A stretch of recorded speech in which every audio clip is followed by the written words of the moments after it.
అనగనగా మయూరి అనే ఊరిలో ఒక కొలనుంది. ఆ కొలంలో ఓ కప్ప ఒంటరిగా జీవిస్తూ ఉండేది. అది ఒంటరిగా ఉండడం వల్ల దానికి ఏమీ ఉబిసిపోయేది కాదు.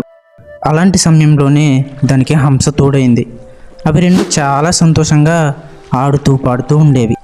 కొంతకాలానికి అవి రెండు ప్రాణమిత్రులైపోయాయి. ఒకరోజు ఏదో పని మీద కప్పేమో బండ మీద, హంసేమో గట్టుపై నిల్చొని మాట్లాడుకుంటున్నాయి. అలా కొంతసేపు అయ్యాక ఎక్కడి నుంచి వచ్చాడో తెలియదు కానీ ఒక వేటగాడు చాలా కోపంగా కొలం దగ్గరికి వచ్చాడు.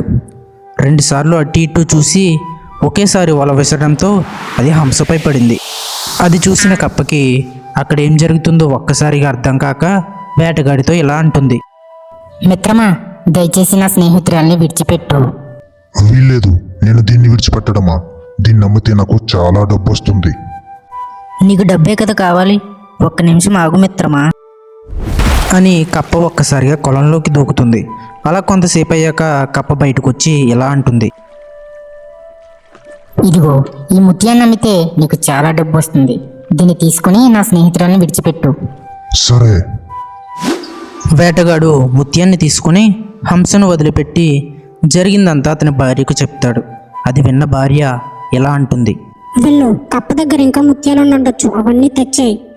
భార్య చెప్పిన మాటలకి వేటగాడికి అత్యాశ పెరిగి కప్ప కోసం వెతుక్కుంటూ ఉంటాడు. కప్ప కనిపించగానే వేటగాడు ఇలా అంటాడు. ఏయ్ కప్ప, నీ దగ్గర ఎన్ని ముత్యాలైతే ఉన్నాయో అవన్నీ నాకు ఇచ్చేయి, లేకపోతే నీ స్నేహితురాలు చంపేస్తా అంటాడు వేటగాడు. సరే మిత్రమా, ఒక్కసారి నీ దగ్గర ఉన్న ముత్యాన్ని ఇస్తావా? అచ్చం అలాంటి దాన్ని తీసుకొస్తాను అంటుంది కప్ప. వేటగాడు ముత్యాన్ని ఇవ్వగానే కొలంలోకి దూకేస్తుంది కప్ప. పోతూ పోతూ ఇలా అంటుంది. మేము నీకు దొరకం, నా స్నేహితురాలు ఎప్పుడో దాక్కుంది. అత్యాశతో ఉన్నది కూడా పోగొట్టుకున్నావు, అనుభవించు అంటూ అరుస్తుంది కప్ప. అది విన్న వేటగాడు అయ్యో ఎంత పని చేశానే అని బాధపడతాడు.